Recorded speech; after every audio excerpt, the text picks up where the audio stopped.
in class. El día de hoy vamos a llevar a cabo una plática muy interesante que estoy totalmente segura que les va a encantar, que lleva por nombre la extracción de pigmentos fotosintéticos por medio de la cromatografía. Pero antes que nada debemos de llevar una breve introducción para comprender nuestro dichoso tema. ¿Qué son los pigmentos vegetales? Los pigmentos vegetales son compuestos químicos responsables de dar el color característico de las plantas y de los vegetales. Esos pigmentos se caracterizan por absorber la luz y presentar el reflejo de ciertos espectros de la luz y se encuentran dentro de los cloroplastos de las hojas. Las plantas utilizan energía solar para transformar la materia inorgánica en materia orgánica, que es el dióxido de carbono, el agua y las sales minerales, para así poder alimentar al resto de las plantas.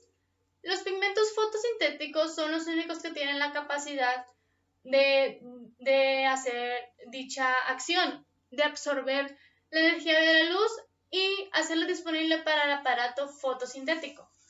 ¿Pero qué es el aparato fotosintético? Pues es el que lleva a cabo la fotosíntesis.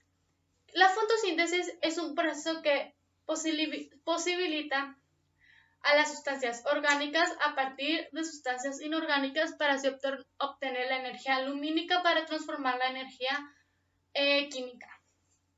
Los pigmentos fotosintéticos se dividen en dos, en los principales y en los accesorios, donde en los principales se encuentran las clorofilas y en los accesorios se encuentran los carotenoides. ¿Qué es la clorofila? La clorofila es un pigmento muy característico de las plantas de color verde y estos absorben la luz roja, violeta y azul y pues representan la verde. Hay varios tipos de clorofila, la A, la B, la C, la D y la E, donde la más importante son la A y la B porque esos se encuentran en los cloroplastos de las plantas superiores, donde la A representa un color verde azulado y la B un color verde amarillento, donde la A es muchísimo más importante que la B porque se encuentra en las algas y en las cianobacterias fotosintéticas. La clorofila está compuesta por una porfirina y lleva incorporado un átomo de magnesio en el centro del núcleo tetraporrólico. El ion magnesio está coordinado por 4 átomos de nitrógeno, donde se encuentran centrales, lo que hace que la clorofila es un complejo extraordinariamente estable con el fitol, que es un alcohol de 20 átomos de carbono, donde la cabeza y la cola, donde la cabeza vendría siendo la porfirina y la cola vendría siendo el fitol, esos se unen a través de un enlace de éster en el que intervienen un grupo alcohólico del fitol y un grupo carboxílico de un ácido propónico. Está unido por un anillo 4 del núcleo tetraporrólico. Existen varios tipos de clorofilas. Las más importantes, las antes dichas, que son la A y la B. La clorofila A tiene un grupo metil en el anillo 2, mientras que la clorofila B tiene un grupo aldehído en la misma posición. Ahora hablaremos sobre los compuestos accesorios, los pigmentos accesorios, que son los carotenoides. Los carotenoides son un grupo importante en los pigmentos fotosintéticos porque esos absorben la luz violeta y la azul verdosa que proporcionan los colores brillantes representantes de las frutas. Los carotenoides no pueden utilizar directamente la energía de la luz de la fotosíntesis, sino que deben transferir la energía absorbida de la clorofila. Por esa razón se les dice que son pigmentos de accesorios. Los carotenoides se pueden clasificar en dos grupos, en los carotenos y en las xantofilas.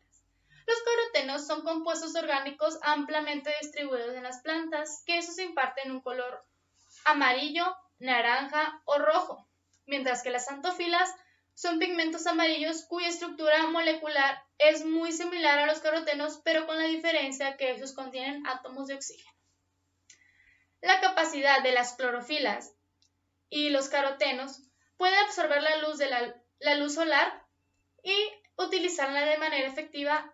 Esta está relacionada en la estructura molecular y su organización dentro de la célula.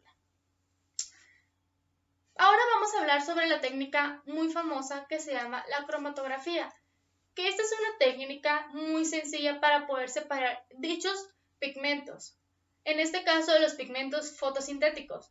Es un método físico en lo que los componentes de una muestra distribuyen entre dos fases, una fase estacionaria y una fase móvil.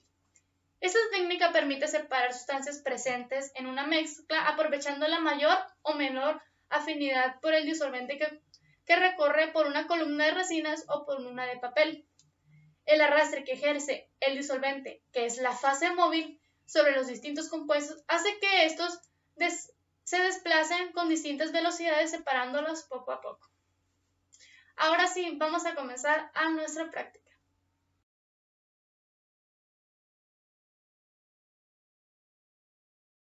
Los objetivos de nuestra práctica son los siguientes. General. Analizar el método de separación de mezclas cromatografía, en este caso para la extracción de pigmentos vegetales o fotosintéticos que se encuentran presentes en cierta variedad de vegetales u hojas de plantas. Específicos. Identificar los pigmentos que componen el color de las hojas de espinacas, entre otras hojas a analizar. Comprender el método de cromatografía en papel y sus fundamentos.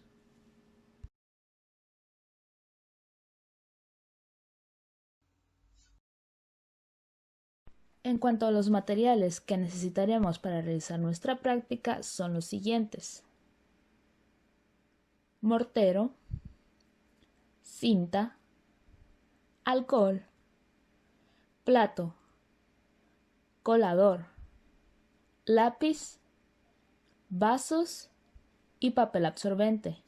Y en cuanto a las muestras a analizar, tenemos col morada, croto, cannabis, zanahoria y hoja santa.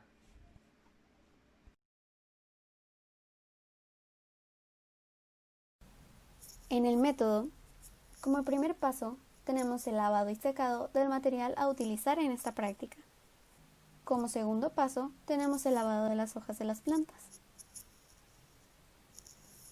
Como tercer paso, en el mortero o en su defecto, como es nuestro caso, en el molcajete, maceramos las hojas con un poco de alcohol etílico, relativo a la cantidad de hojas, así como fuimos añadiendo más alcohol con la precaución de no rebasar los 60 mililitros de solvente. Como cuarto paso, después aquí dejamos reposar 20 minutos estas preparaciones. Como quinto paso, procedimos a filtrar las preparaciones para obtener el pigmento en el alcohol sin residuos sólidos. Como sexto paso, colocamos este líquido en un vaso y le introducimos un pedazo de papel filtro o en el otro caso de papel bond que no toque el fondo de este recipiente. Para esto, nos apoyamos de un lápiz en el que enrollamos el papel.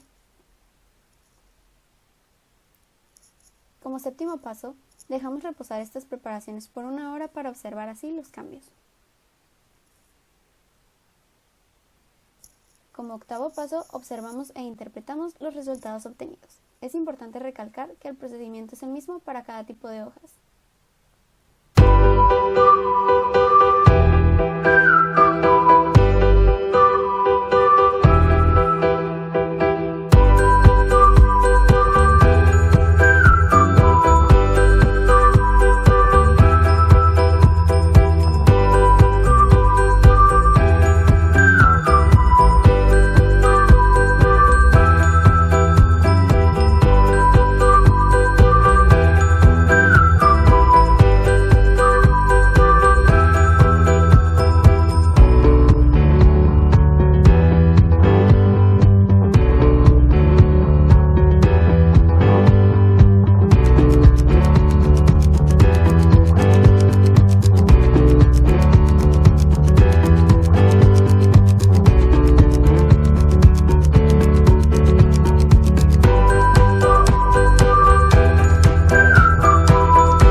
Ya aprendimos que mediante la cromatografía de papel se da la separación de los pigmentos a través de un mecanismo de absorción que dependen de la polaridad de cada pigmento y del tipo de fuerzas intermoleculares que pueden establecer con los componentes de la fase estacionaria y con la estructura del disolvente de la fase móvil.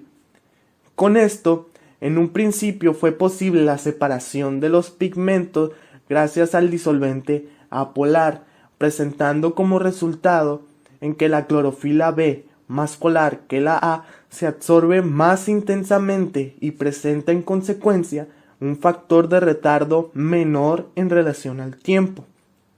Los carotenos, en cambio, son hidrocarburos, y aunque la deslocalización de los electrones pide sus estructuras generen fuerzas entre dipolos, no son lo suficientemente fuertes como para interactuar con la fase estacionaria, por lo que quedan disueltos en la fase móvil y son arrastrados por esta, presentando en consecuencia un factor de retardo mayor en relación al tiempo.